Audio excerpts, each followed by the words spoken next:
Okay, so we've got a beautiful apple harvest. There are so many apples about, although this year they are loads smaller because we haven't had much rain. So I've noticed on my tree when I was gathering some in this morning, I noticed that they're really, they are a lot smaller, however, really lovely. And I don't seem to have many worms or anything in mine this year. So they're really, really good apple year in terms of what they look like.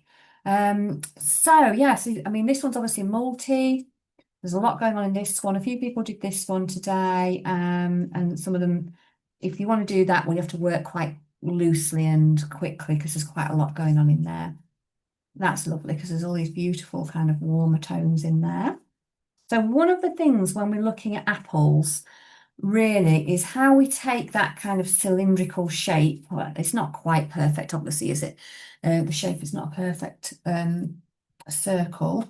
We wouldn't expect it to be because they're all so different and depends on which angle you look at them. But how we take that and we actually create this really fantastic shape to make it feel very 3D.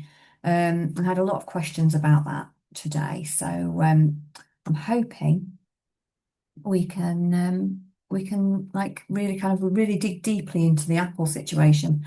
But one of the things I think I would say about it is one of the big points to think about tonight is actually the different tones within here. And I'm not just talking about the different colours. I'm talking about within these reds or whichever apples you decide you're doing, whether it's this one or this one with the red and green on, or this one that's got some different colours on it as well. That what we're looking at is how we use different, so with the reds, how we use different tones of red to get this shape as well.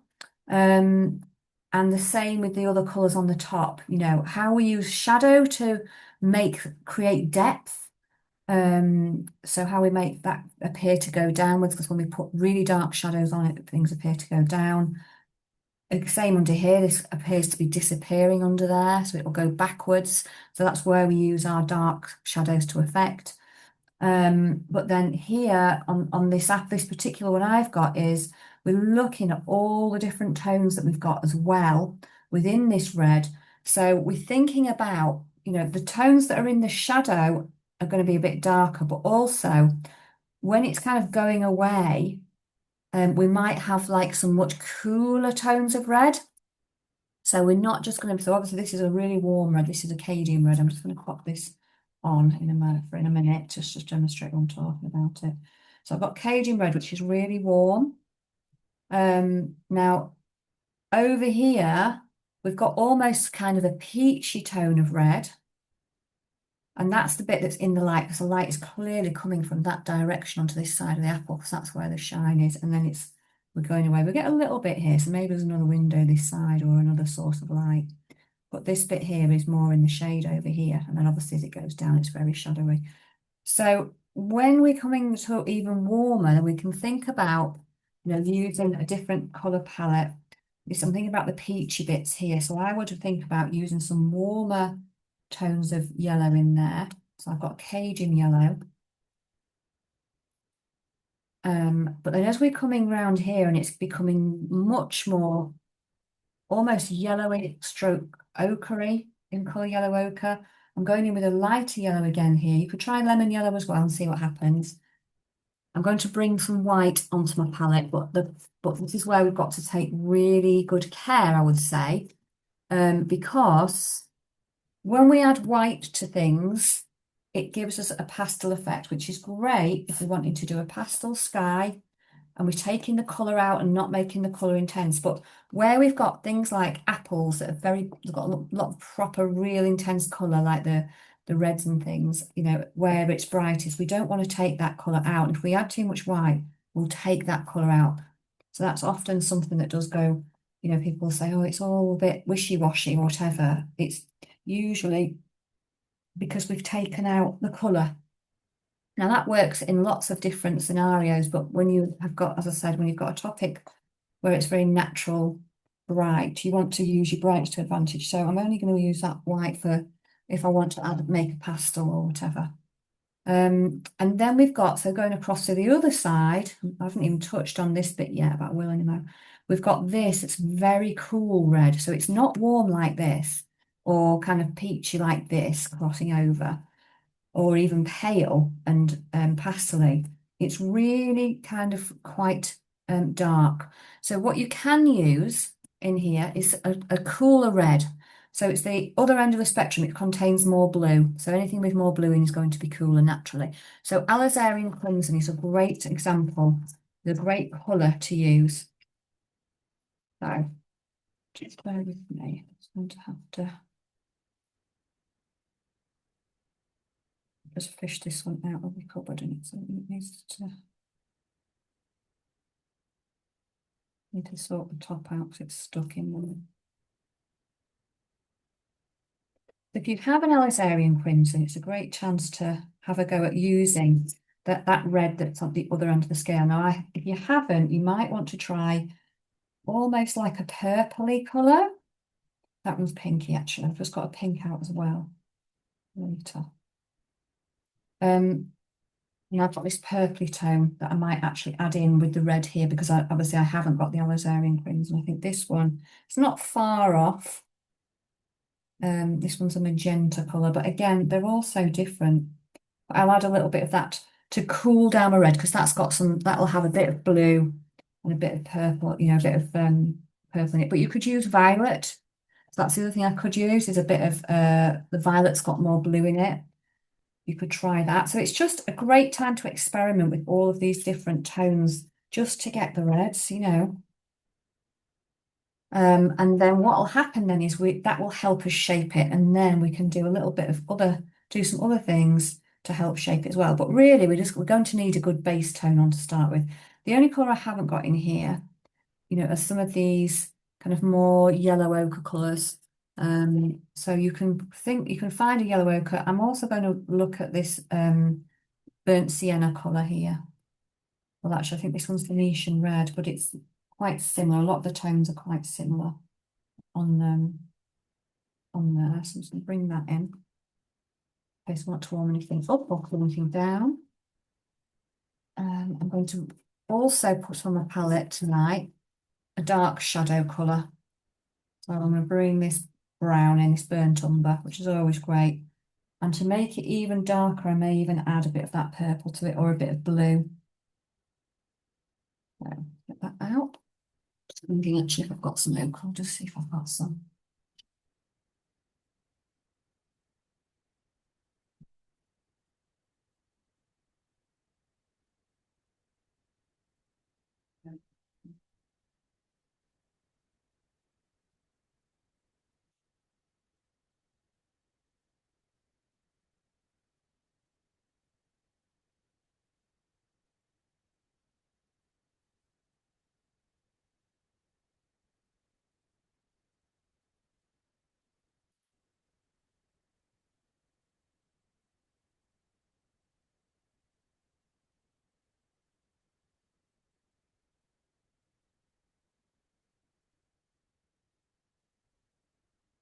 So,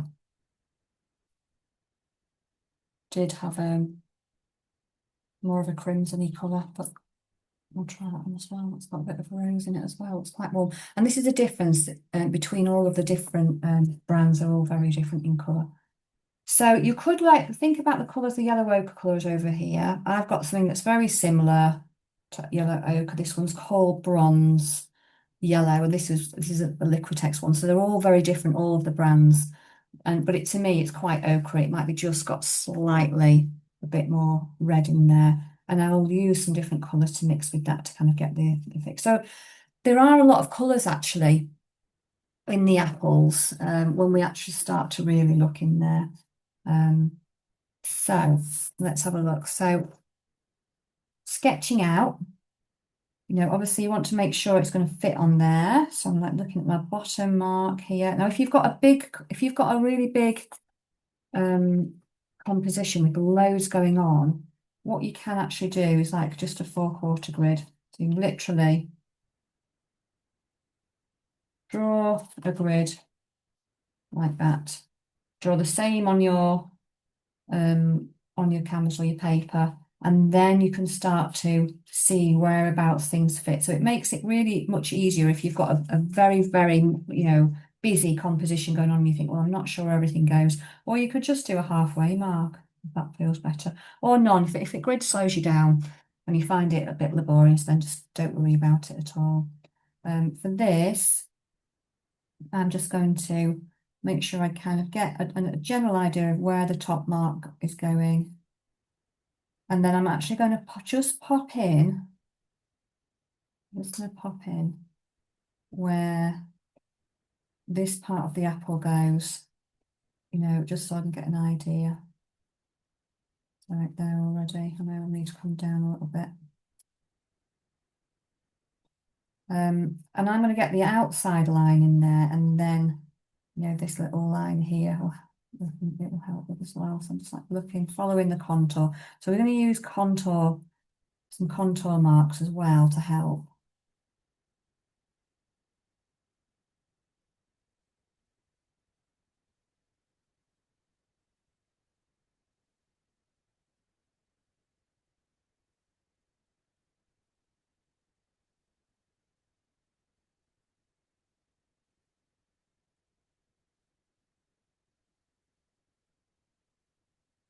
Yeah. This leaf probably just pop in a little bit of it, but again, I might want to change the shape of that leaf as I go. Just a general outline for now.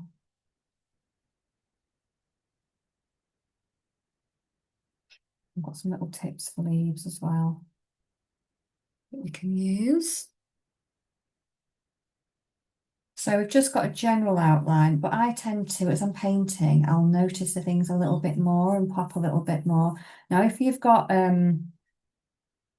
something with a much heavier background like this, you might want to get that background painted in first, because that really helps to get the shapes of everything.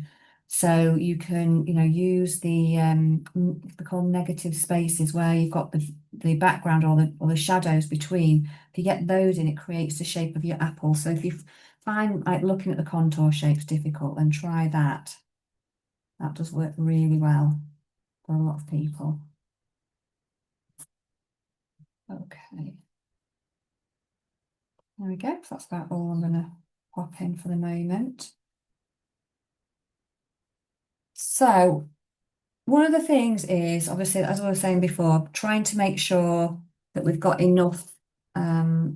Just going to get some water out whilst it's cool. Making sure that we've got enough of a base on. So I'm just going to mix some colours up to get a few different midtones. And like last week, you can actually do similar to what we did last week, in that we got a few colours ready together so that you could blend a little bit. It's quite easy. It's quite nice to blend a little bit when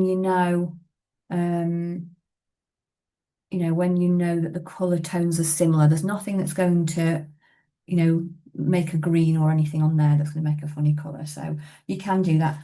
But you can also do the opposite, which is to put loads of texture in it. And I'm going to try and do a little bit of both, to be fair. So I'm going to mix this dark one. I'm going to test my colours out as I go as well, just as a bit of an experiment to see if that works. So I'm going in with this darker colour. And that's part of the good thing, is like really getting all the colours out in your box that you might not have used for a while, or you think, oh yeah, I've not used that colour.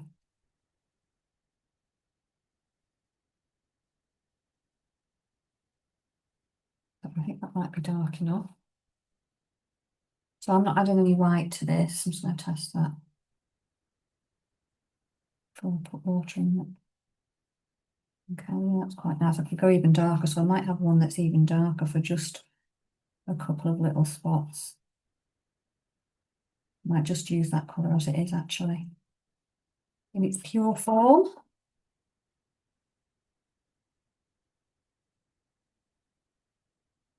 Yeah, so it is quite purple, but I quite like that. Quite nice and quite interesting when you pop a dot of something bright on, how it works.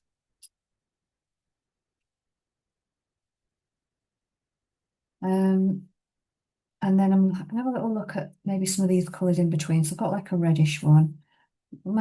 Try and make this a little bit, there's a few areas that are a little bit peachy on here. So I'm going to take that Cadian red, mix it with some Cadian yellow. And again, I can't give you proportions with your particular paint because all the paints are so different. So the best thing to do is just to have a go and mix it and see what comes out. So that's quite bright. Even if I add more yellow, it's still going to be quite bright. Adding more yellow isn't going to make it paler. Now, obviously, I can, as I get to around the outside here, then I would definitely add one bit here. I'd definitely add some white to it because it's very pastely over there. There's the way the light's shining on it. But I don't want to do that kind of in the middle because it will make it too pastely. So what you can do is you can add a different, like a Naples yellow or something to that if you've got it. So I can add this Naples yellow rather than just adding pure white. It doesn't but make it pastely, but not quite as pastely, if that makes sense. So you can always try another type of yellow in there and the tiniest dot of white. But again, it just depends on, all the apples will be completely different shades. Some of them, like on here, are beautiful, really kind of almost on this particular printout, really like a burnt sienna colour like this, like really kind of warm red brown. So it really differs. And then this little area here, I am going to add some white to. We'll just look at the difference. You know.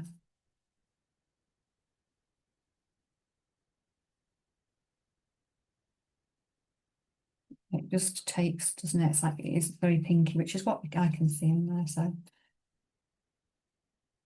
just different to this one, which has got the Naples yellow, which is slightly warmer. And then there's this, it's coming around here. So I think I'm just going to do, like that does kind of overblend, but I'm going to just let it, just get these kind of tones in first. And so you can go in, I'm just going in with a nice round brush now. Just an ordinary round. I've got like obviously fairly big because I'm putting on patches. I don't want to go too small. I will go in with a small brush to get all of these lovely contour lines on and things and get some texture in. So I'm going to go in with my darks. I'm just going to actually start to create, even though it's a base layer, create some of the contour lines.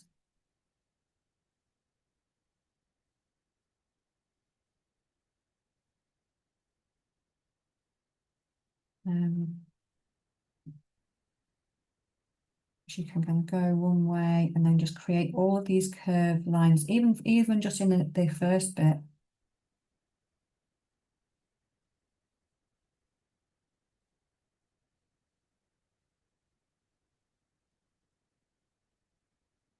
And I'm going to darken that because it'll be a nice opportunity to blend some of these darker bits actually over the top. It might be that you know, depending on how translucent you, put a bit of light on there. At the moment, we're getting a bit of glare back here, but that'll calm down. So I'm just going in certain spots with these darker ones.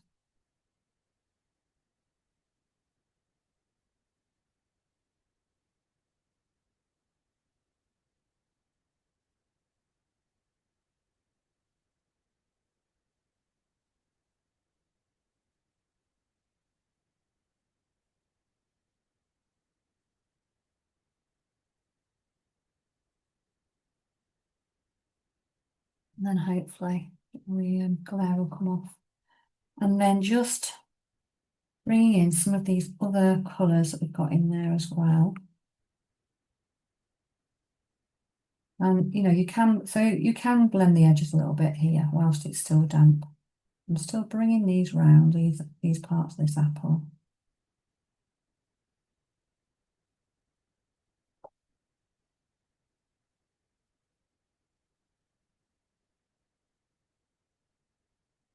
And then bringing in some of the slightly lighter ones. So we're just paying attention to all of the different tones that we can observe. And that will help us. It'll help it, you know, where it's warmer, where it's cooler will help create the shape. Because warm colours appear to come forwards and cooler colours appear to recede. So it will create a bit of the shadowy side.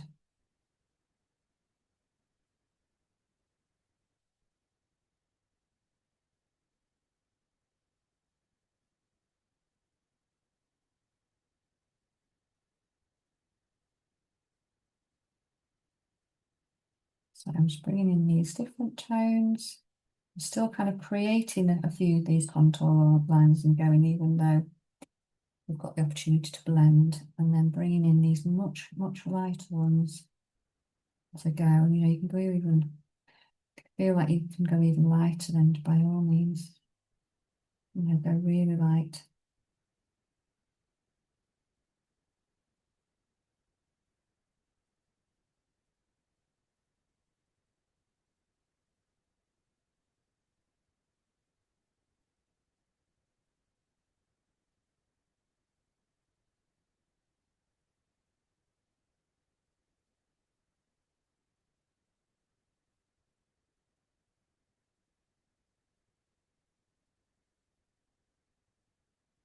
On some of these because it's quite still quite blendable on the paper. It will look really, don't be put off at this stage. It will look quite patchy, but we've got a lot of work to do over the top with them. So really don't worry too much about it.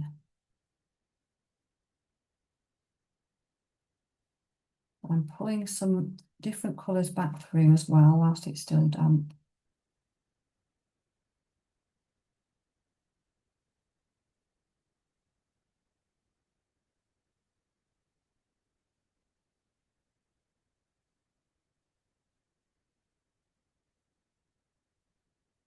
And then I'm just observing what's happening down here because it feels like it's getting darker at the bottom again. So I'm bring some of these colours, darker ones, and you can swap, obviously swap brushes and stuff. You want a finer brush.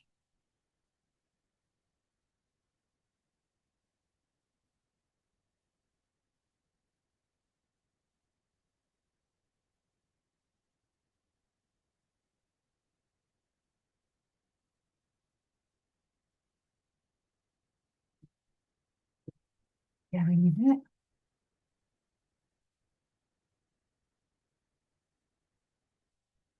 I'm bringing these light ones again here. And what sometimes happens is you end up with a bit more of a patch than you want to. So you can always go back in with another colour and just break that back up again. So we do get all these fabulous textures, don't we, over the top here.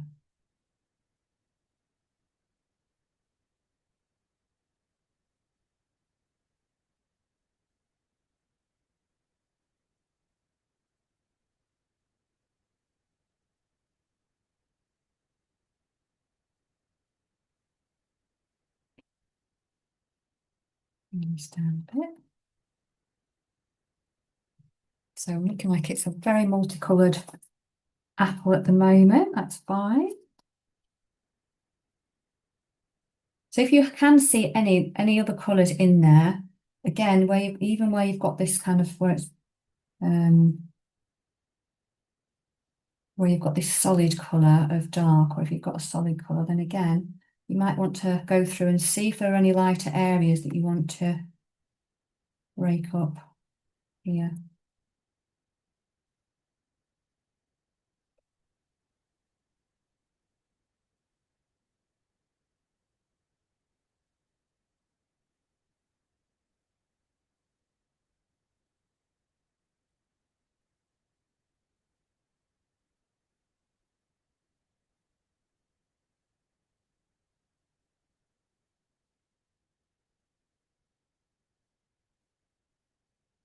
And then again, you know, looking all the way around, see what you've got there.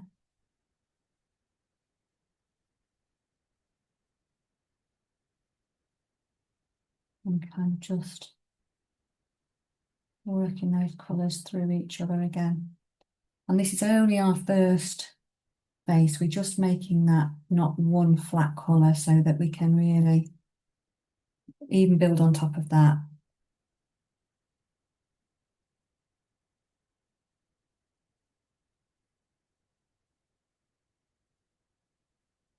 And again, bring some of the other colours through.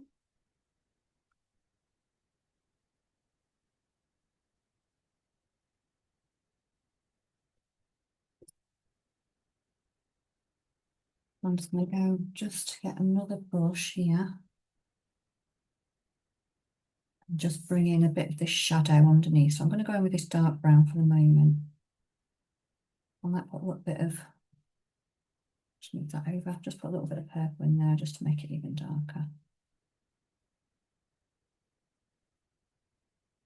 Or you can put a bit dark blue. Sometimes it feels a bit like it's floating.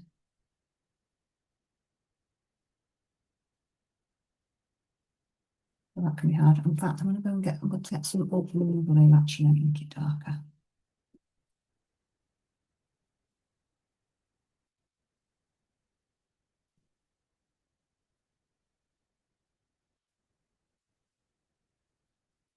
I'm reaching out. It'll feel quite intense. If you've gone in with the darkest colours first, it'll feel quite intense because the rest of it's white. When we start putting those other tones in, we'll all soften down an awful lot. So things will be much better.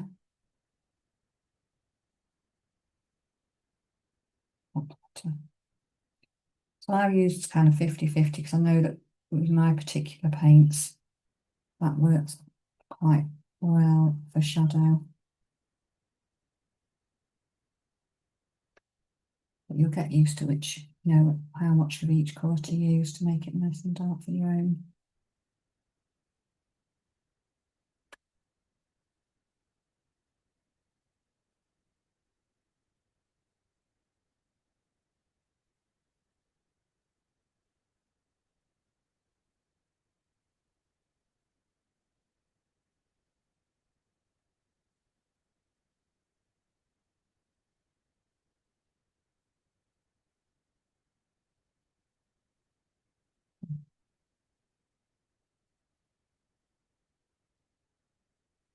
You can go in, you know, with a slightly lighter colour as well. I could go in even like with blue or anything actually.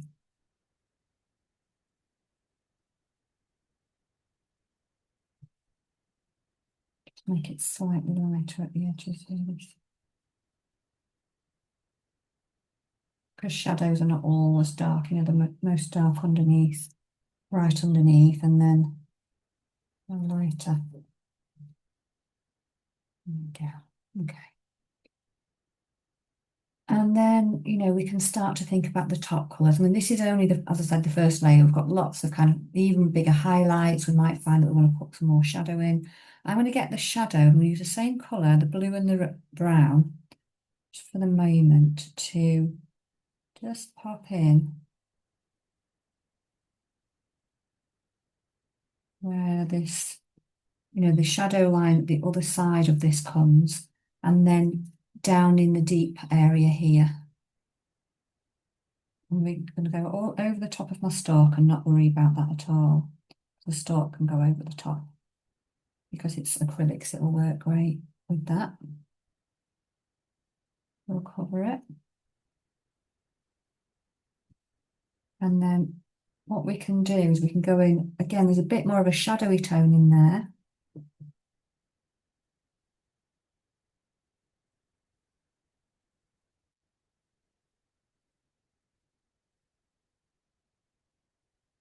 So I may even go in with a little touch of green or something actually. So you see, a bit of green. Got so many colours, haven't we, on here? We start to really look some green and brown, I think. It's still darkish, but it's not as dark as the very base. And then I'll add a bit of a light colour coming up as well. Let's just making a start with it. We've got lots going on, you know, popping a few some lighter colours as we go, but it just helps. I'll put the stalk in last when it goes over the top of everything. So again, we're now looking at this bit here, the colours in there. I might just stop and pause there. Don't worry about the current, you know, current situation with the base of your apple. It's not going to transform until near the end. So just keep going with it.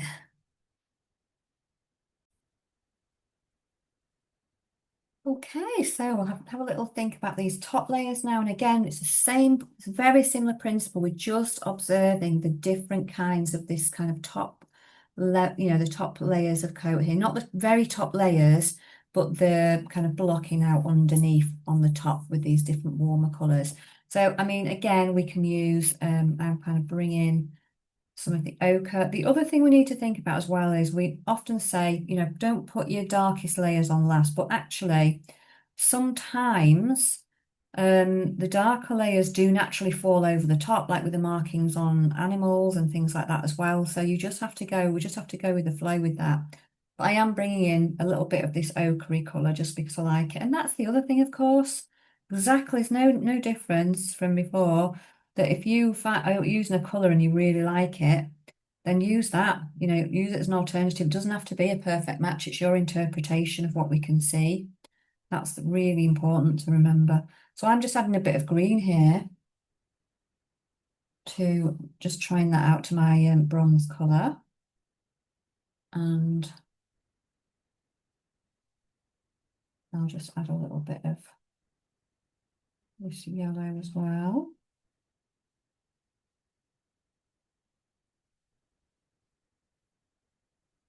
And even add a bit of a warmer yellow to that. So we're just adapting all the time, testing it out.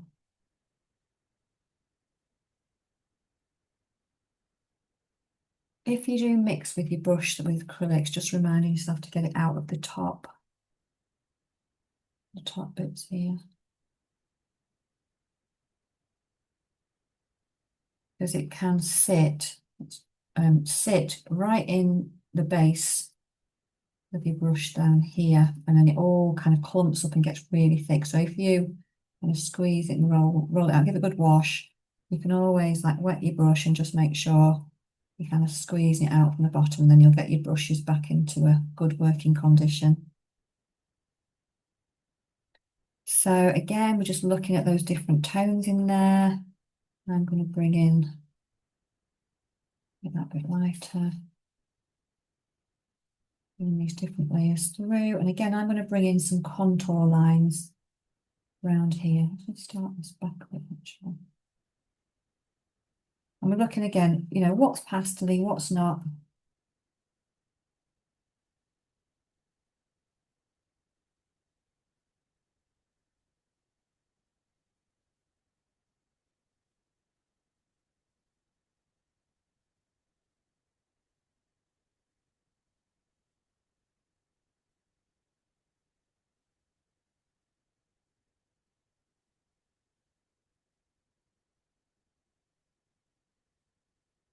Just creating some nice little contour lines as we're going. And you don't have to do that. If you're somebody that likes it really smooth, you can kind of blend things as you go. No problem. And it's one of those things where sometimes you don't realise until you do it what your preference is with it. Whether you prefer it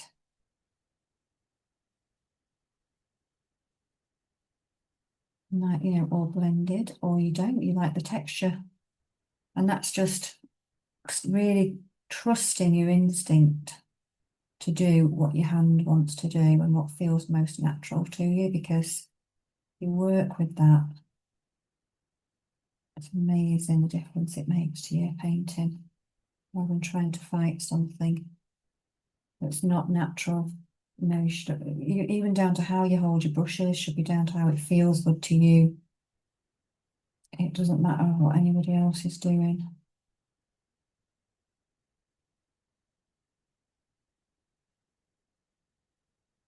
So again, just bringing all of these different tones, and you will see, like, obviously they're much lighter under. This is the very top though, the very top highlights. I'm just going to get some colour, some base underneath that. And I may just go to a really light yellow, but take a bit of this pink that I was using earlier and add some of the yellow to that. So it's super light, and then I can add a highlight over the top. So it's kind of it's merging to a similar colour that we used before, a pinky one.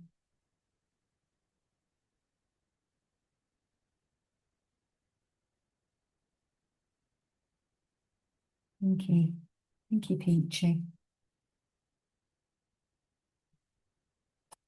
No, and don't be frightened of going down to a finer brush if you're overlapping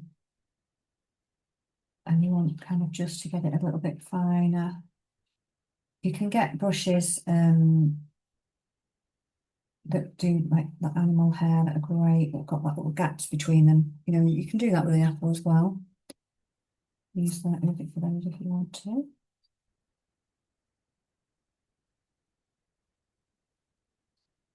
And then just weave back in anything, you know, if you're wanting some more depth of colour or whatever, you can weave that back in as well. It just then starts, we start to, you know, some of these contour lines start to take effect then, don't they? Suddenly start to see the shape of the apple coming up, especially when we've got them all moving around, which is lovely, joyful to see.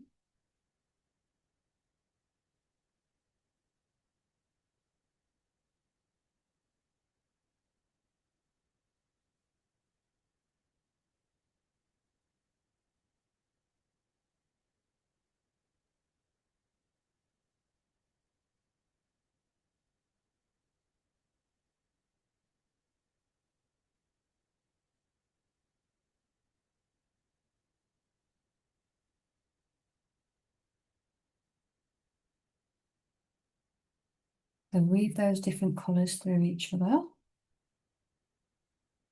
want to get some lovely textures and things in, some finer lines.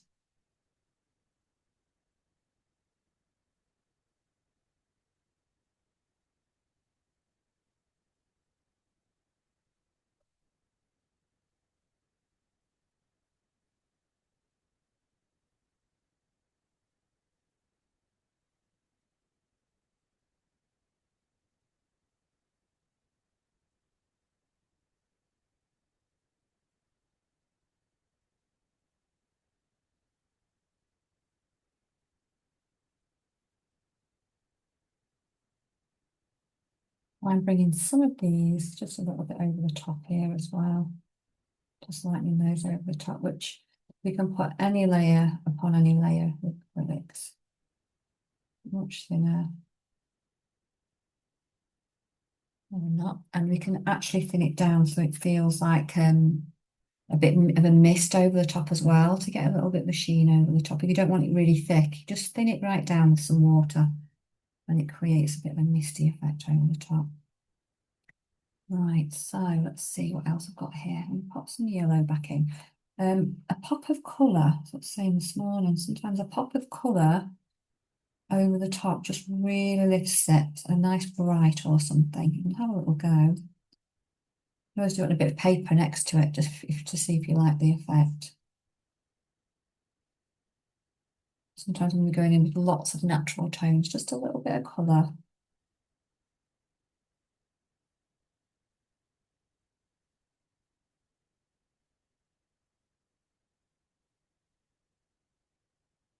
Really help.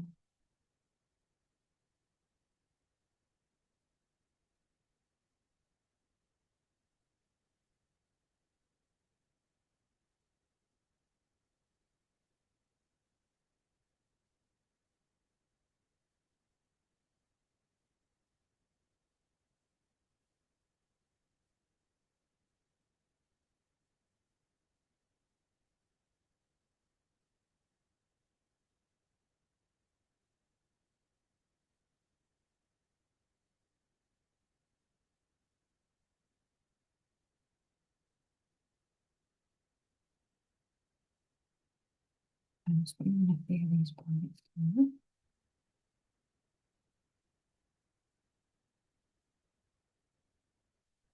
Just to lift up here. You know, and you can exaggerate as well if you want to bring some colour a bit further down and do so. Show painting, but what the right way. If you're liking the effect and you want to bring it out, because all the apples are marked, I've got such different markings on them anyway. So you can go back in, I would, before you do like any, you you kind of any light, really light bits on there. You want to get your darkest in first. So it's a good opportunity when you get to about this point to just think, okay, is there anything on here that does need to be dark? I'm just going to add a bit of blue into this purple actually.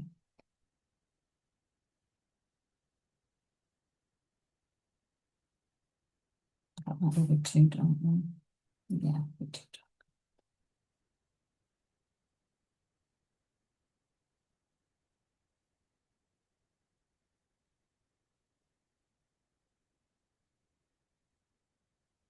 I'm just going to go through, not that shape, and mix it a little bit.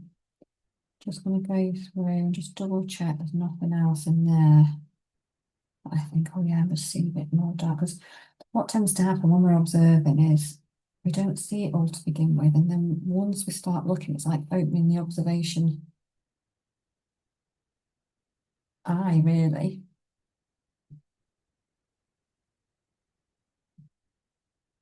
Just to start to see some amazing things we didn't see before.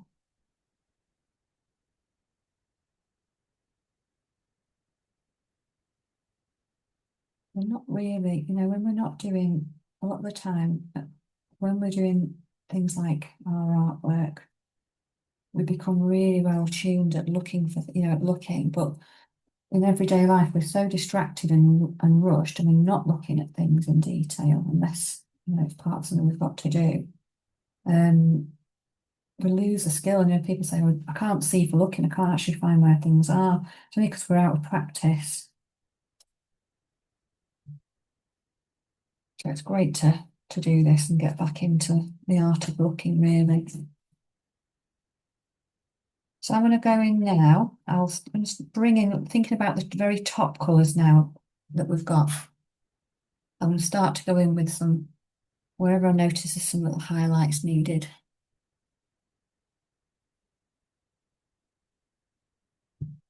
So I'm going to go in with an extra bit, pull in some little colours through. Now, what I might do with those highlights is some of it might just be a bit of a tint with white, and other colours I may add a lot more to it. So I'm just going to have a little go with that and see what happens.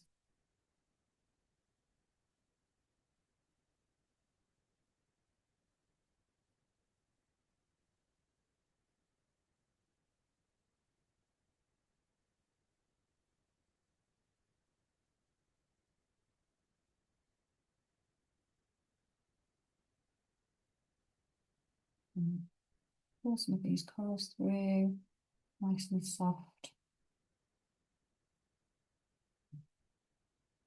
Yeah, as I said, you can go down a brush size if you want to. That helps. I'm trying to get this softness of this baffle underneath before I can go on with the real brights over here.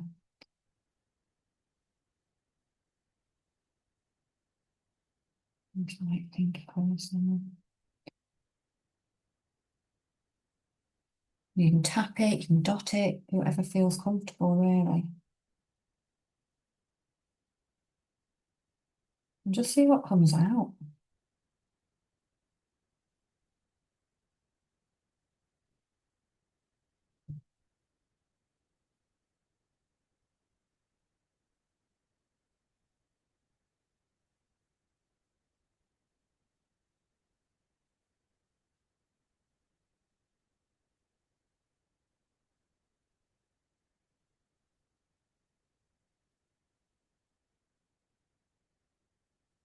So I've thinned this top layer down, this very light pink tint, thinned it right down with water, so it's just creating like a bit of a mist over the top, so it's not a solid colour. But you can go in with a solid colour. Just depends on the effect that you want. I'm trying to get this and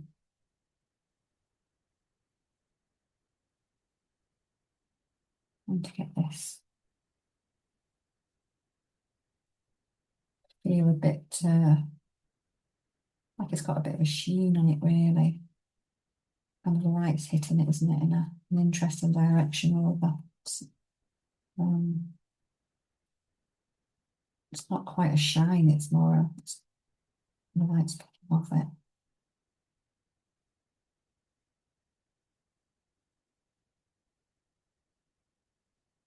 And then I'm going to go in with the real highlights now over this side. A little bit over here. A bit yellow colour as well. Tone on that one. But just be careful, don't completely take out all of the red as well. So I'm going to just be mindful that I've got enough of that colour back in. Just make sure it's into.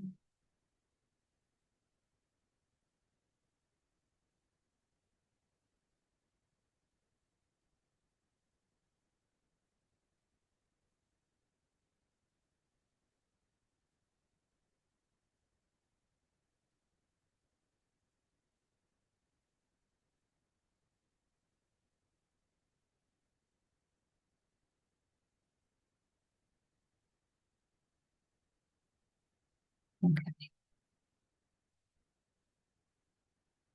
I'm going to go through with some real lights. These are really quite intense. I'm going to bring in some very, very light, a very light tint with a tiny bit of yellow.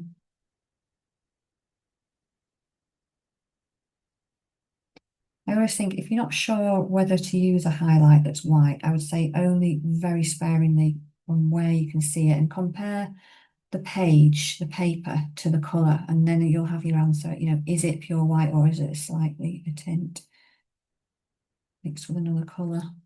Just mixing up there. Now, obviously, if you're going with a really fine brush, it's going to be fine. If you're going with a slightly thicker brush, it's going to be a slightly thicker line. So just decide what kind it is that you want to use. I'm still keeping these contour lines going here. And I'm just following this round as well. This is going to start to really create a shape as well, because we're only going to put it where the light is really hitting it. If we do it everywhere, it loses the impact because it just looks like that all over.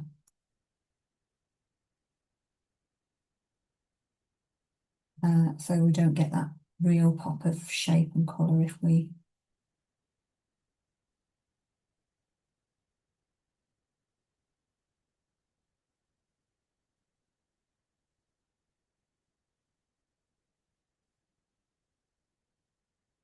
a little bit under here. It's not quite right. A bit more the yellowy green tone to that.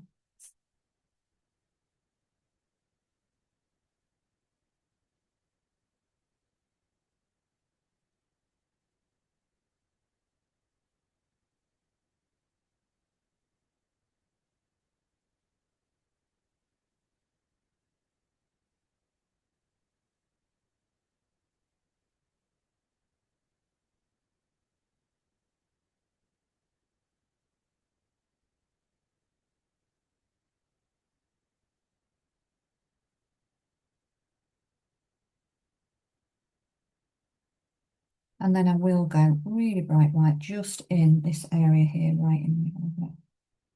So we get a bit of an extra pop there.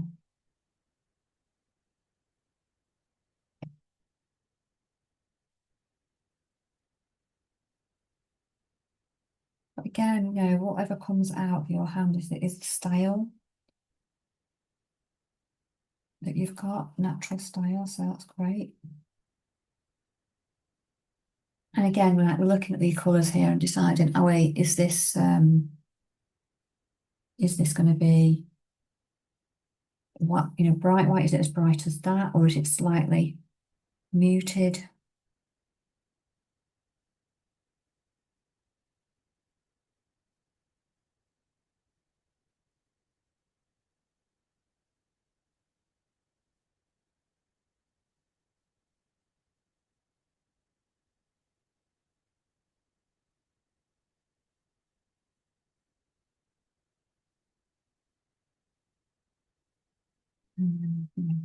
Things that you've got.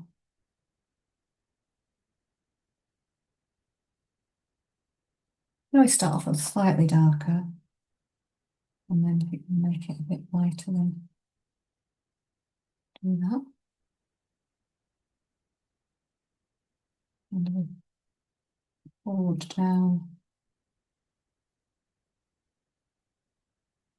shape on here.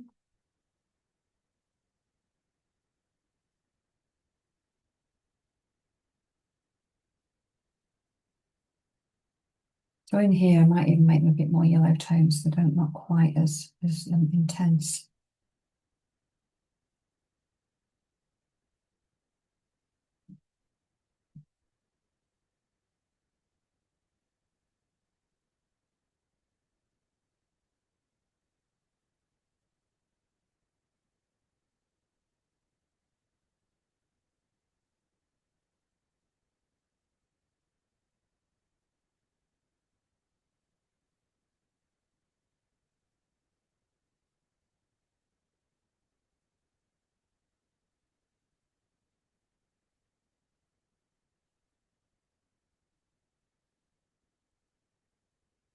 I'm going in a bit more yellow in here.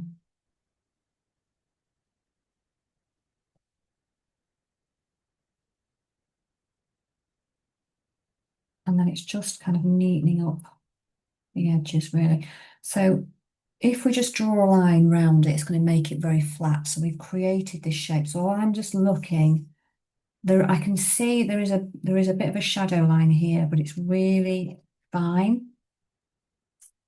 So I would break it, make sure I'm kind of breaking that up a little bit.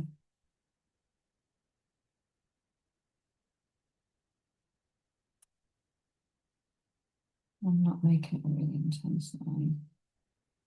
Otherwise it'll be a bit false. Do a bit of a broken line as well. And anything else neatening up, if I want to neaten it anymore, I'm just going to bring in the background a little bit. If I can't neaten it that bit that way, it's much easier to do a sweep sometimes. I find it difficult on here because I can't turn my paper around.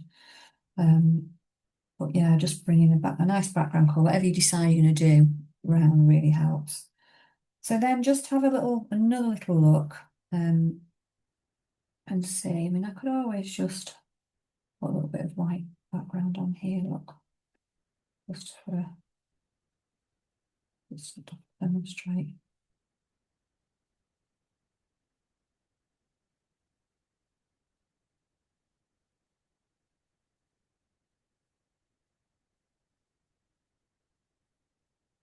Same at the top.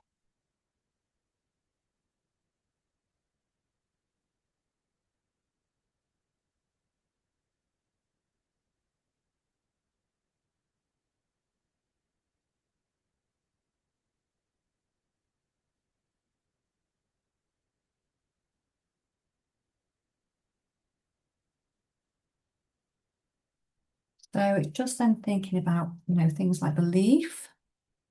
About a bit of a rinse there.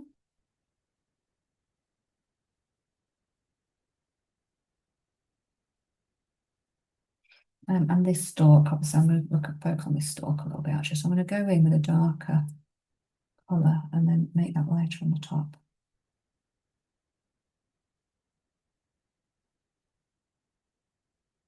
And wherever else it's lighter as well. And again, all these little elements really start to make a difference with it.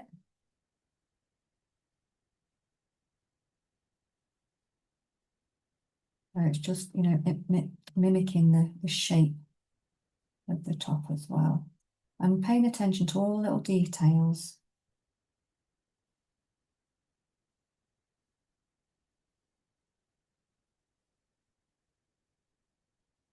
Like, the little light bit on the top, for example.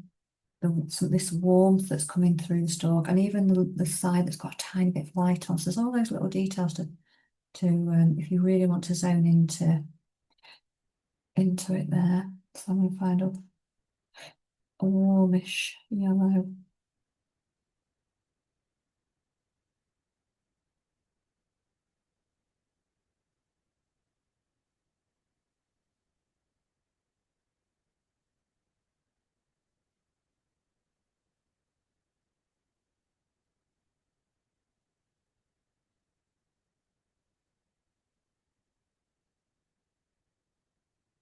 And I might even add a bit of a bright yellow as well, just to make it pop with some of this that's on here.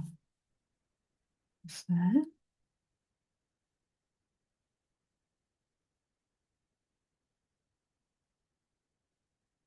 Lift it a little bit.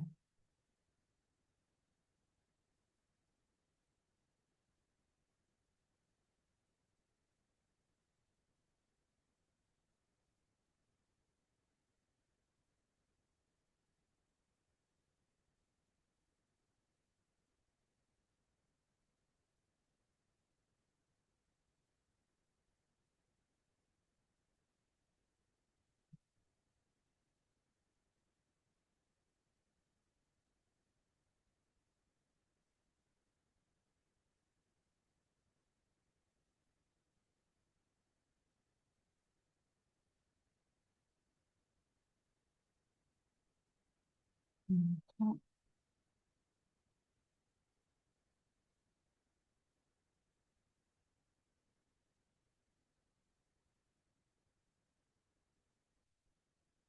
So we're adding in these little bits on there that create that 3D effect. Even just having that little highlight, because it makes sense. We know that the light's coming from this area here.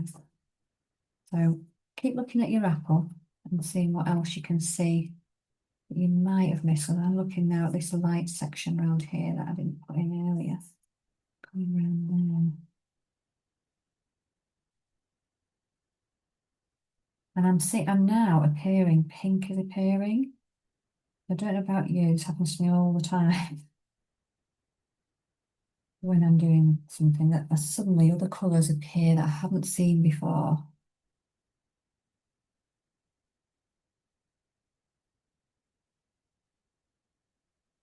I'm putting in a bit of rose there with this. It's quite peachy.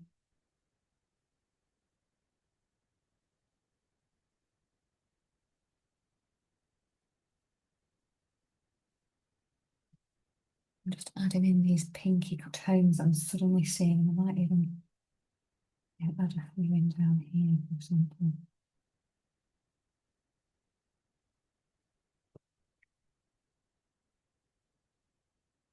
Well, that's the beauty of it when we're looking for long periods of time.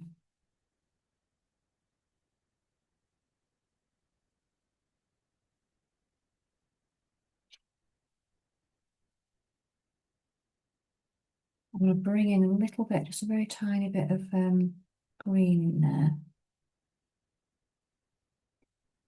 with that pinky colour. Just mix it in a bit.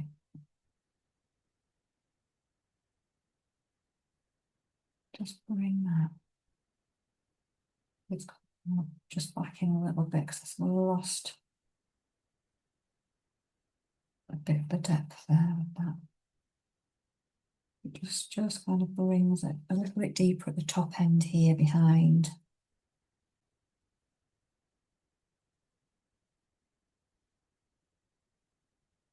Put those kind of multi-tones in there.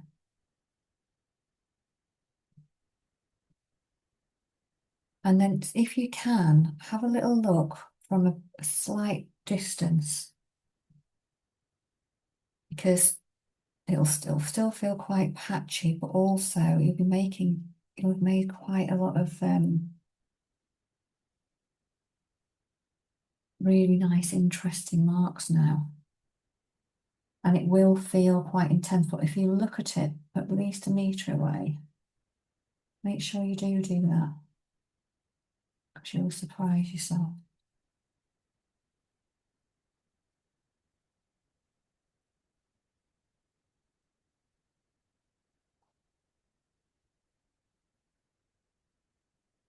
With what's happening. So I'm just adding a few bits. I've got the thing is, this is why I want to say, really we should actually stop as well, so that you can have a good proper look at it, and then decide how much, more of whatever you want to put on, so you don't want to overwork something. It's easy done. You might actually think, oh yeah, it's more than I thought or whatever. Really happy with that.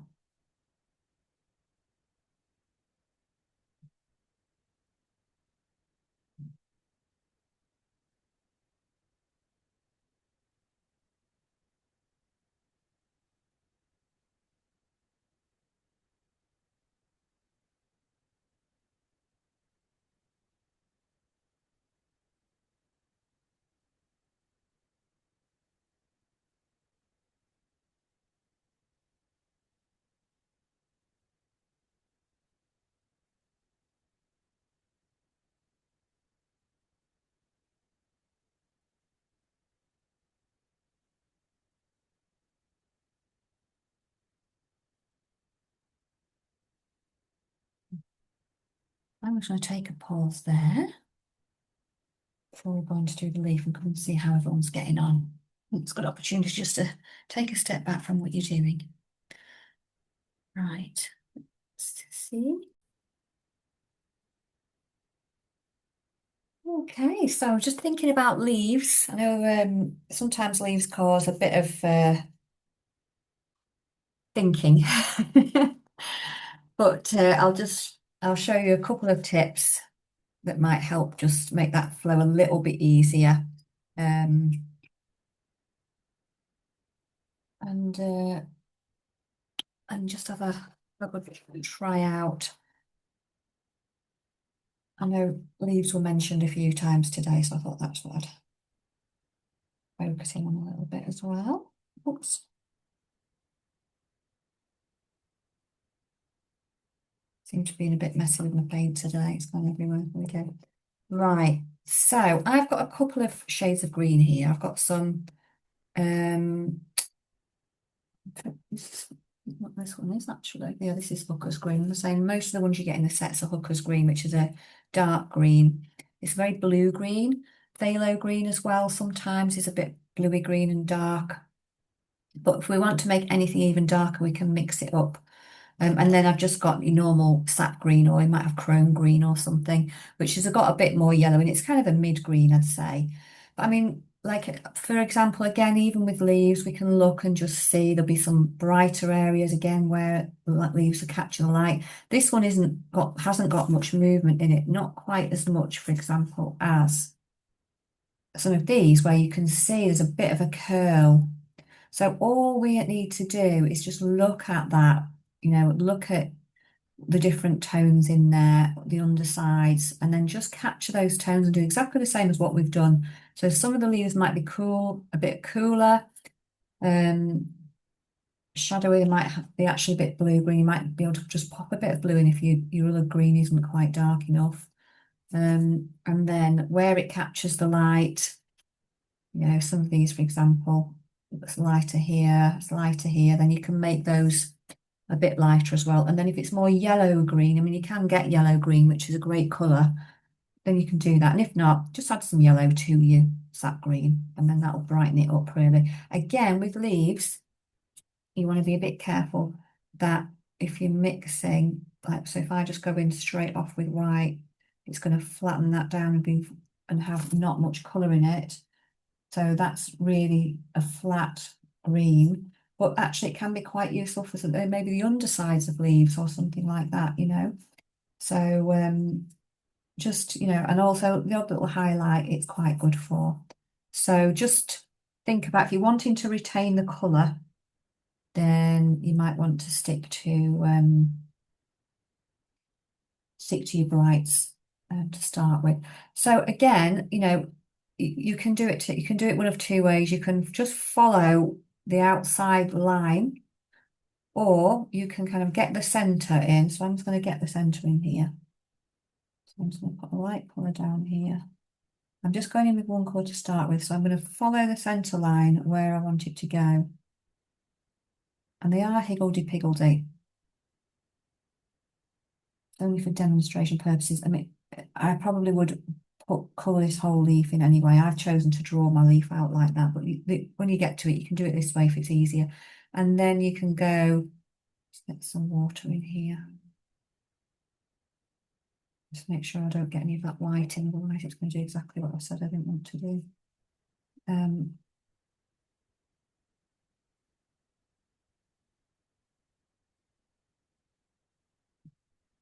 and then you can just follow one side of this and then the other side, if that helps.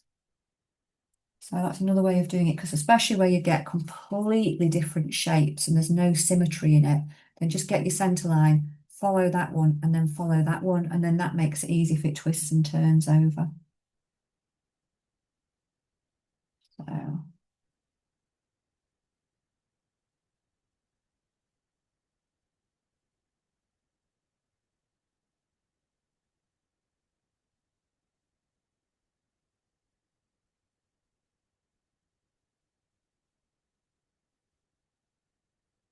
I'll do that, exactly that, follow the twists and turns in this one.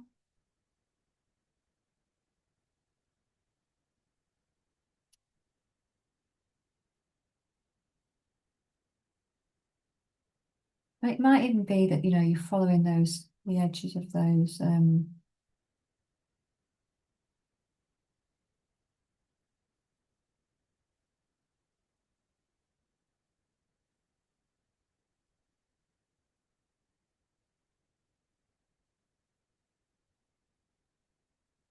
the edges of them.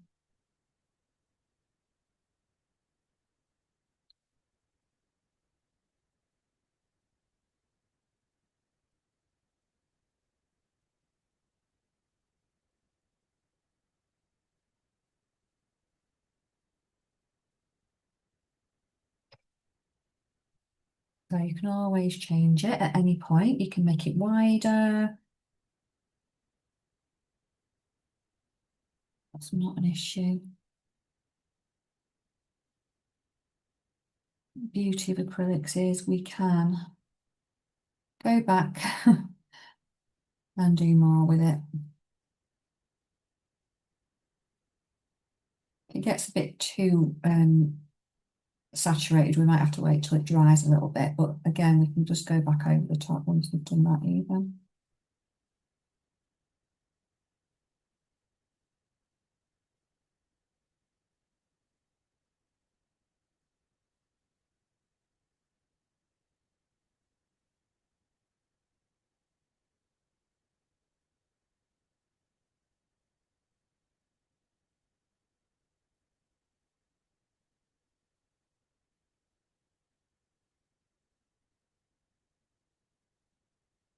And tackle this side now. It'll feel very flat with just the two colours, but when we start to observe and explore,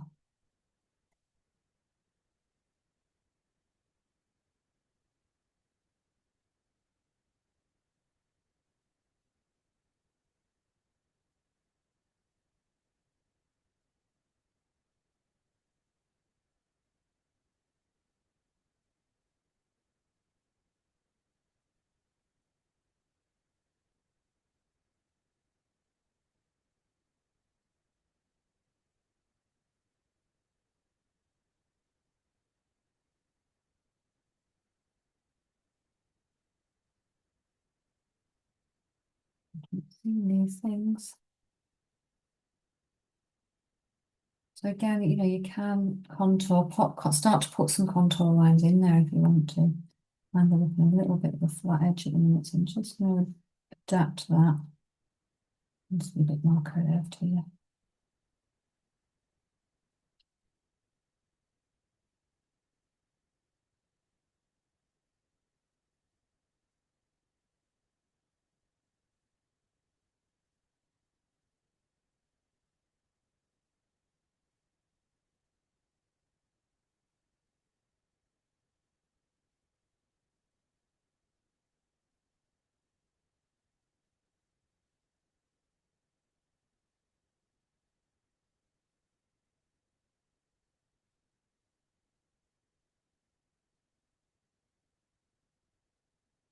I'm not worried about this line either, getting covered over. I'll just put a nice, another one in.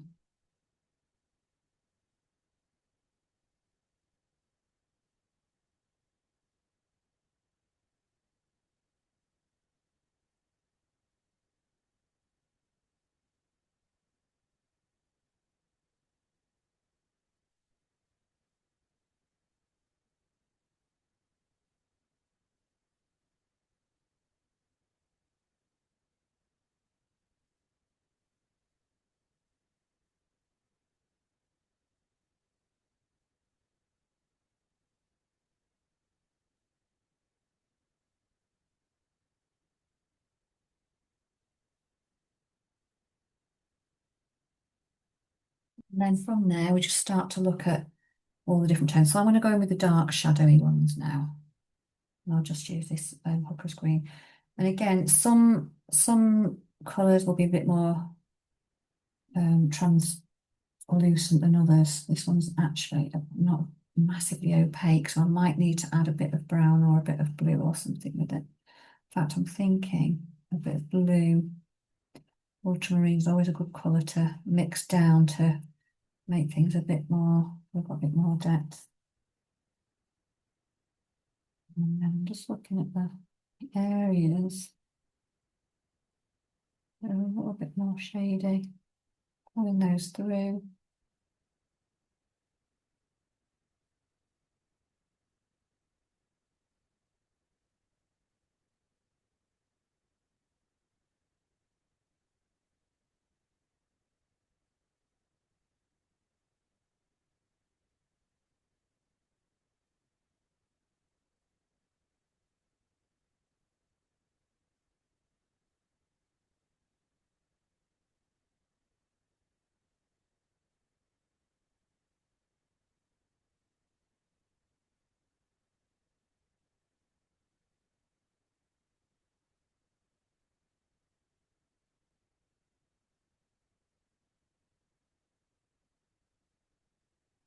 I'm just popping through some of those colours, and then thinking about those, the lighter ones. So again, I'm going to take that yellow, but I am actually going to make it slightly less um, less bright with a little bit of use a bit of Naples yellow, or you can use a bit of white in there. Because I've got it's very intense there, and it's not quite as intense in there.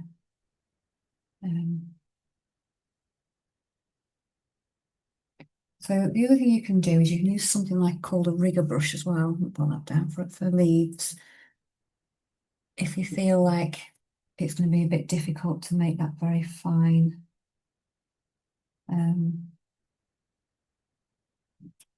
fine brush, but you can do it with a fine brush. Just find it.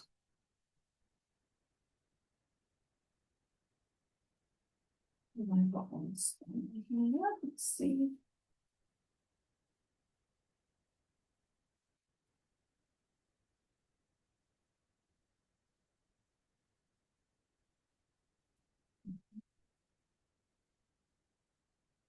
So rigger brush is really long and thin, it's about a half an inch. They all come in different lengths, and you just roll it. So I'm just say, just roll it in plenty of your colour that you want to use. Make sure it's got enough water on it so it does flow.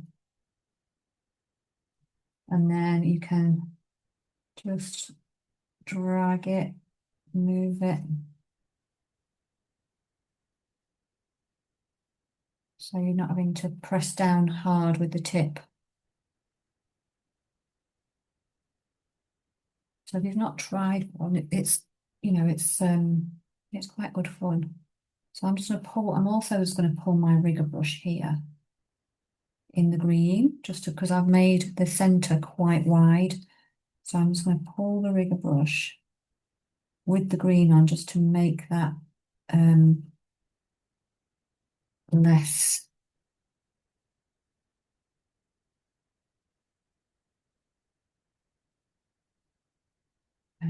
not as wide, basically, not as kind of intense.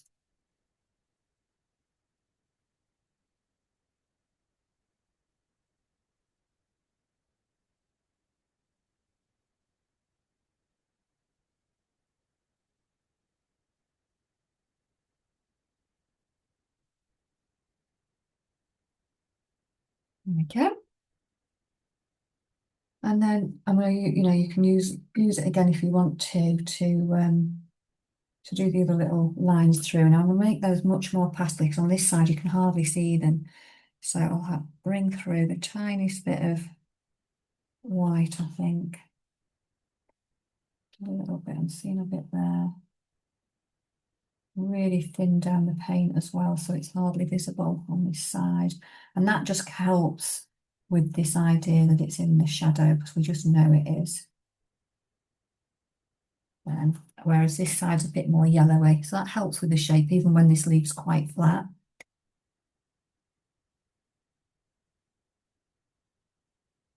want to get this, get it more kind of a yellow green here. But like I say, you can do a fine touch and just have a really fine brush. That'll work as well. Because you can hold the brush nearer the end and just let it kind of just pull it along. That does work really well too. It's just getting that natural feel to, sometimes we go like make a really definite line when we're putting these ridges in, but actually quite often it's really it's much more natural.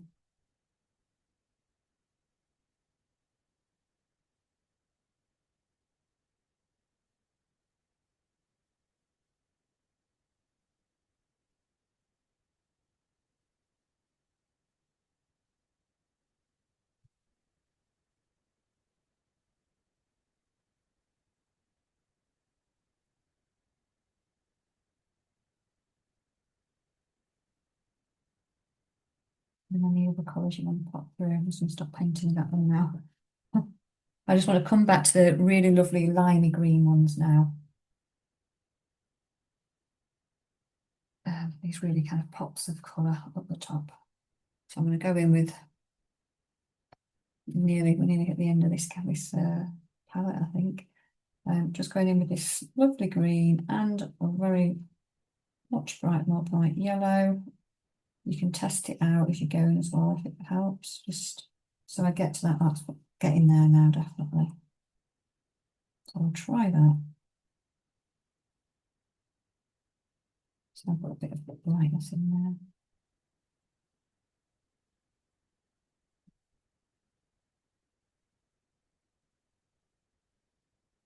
I'm just going to weave that through wherever I want it, really. I might have to put the tiniest tint of white in there. It's quite, there we go. Just so I get a little bit of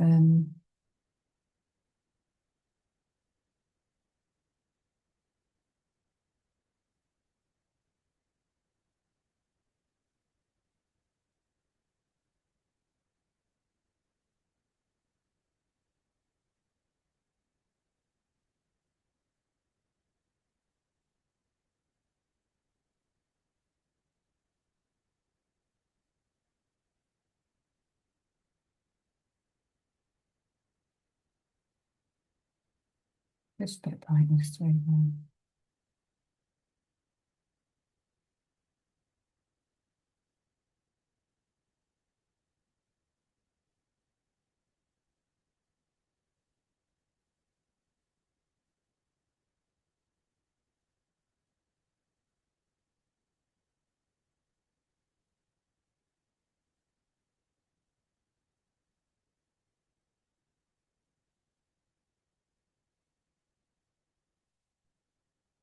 And then just have another look if there's anywhere that needs any particular spots of, do you want to make it just a bit,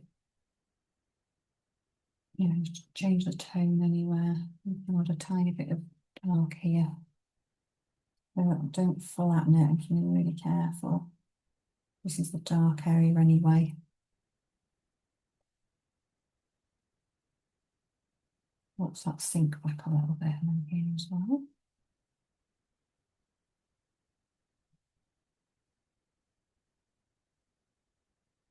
You can also as well, get some ridges in there on the ends just by adding either a bit of light colour or a bit of darker.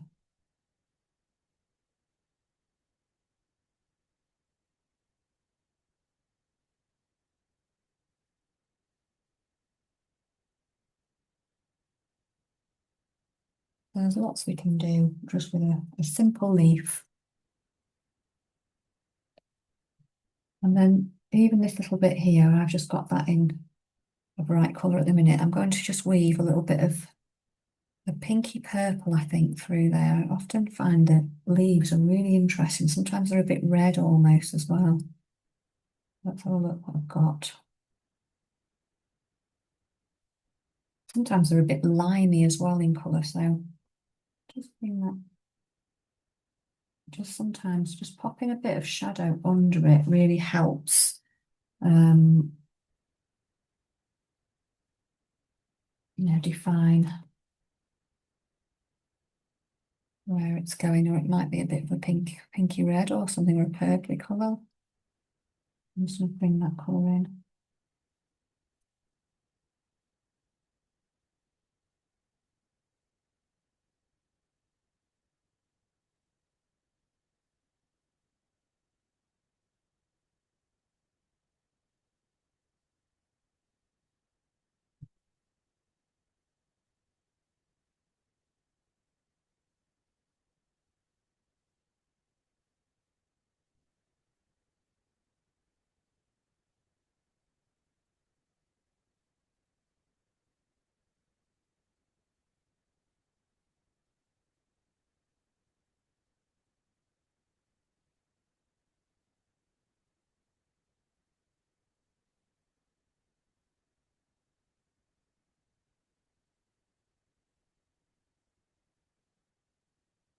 And then have a little step back and just see.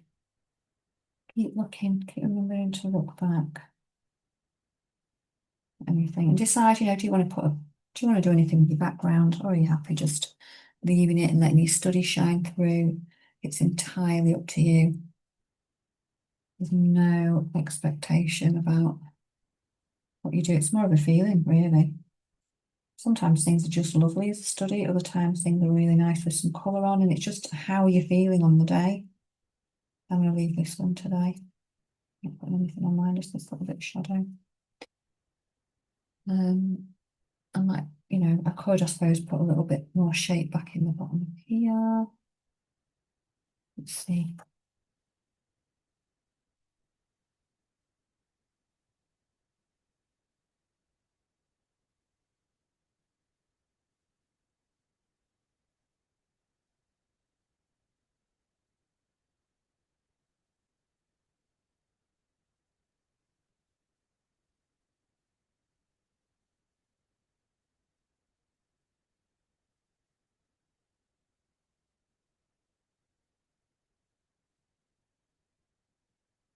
We're just like looking at little small things in there now that we might or might not want.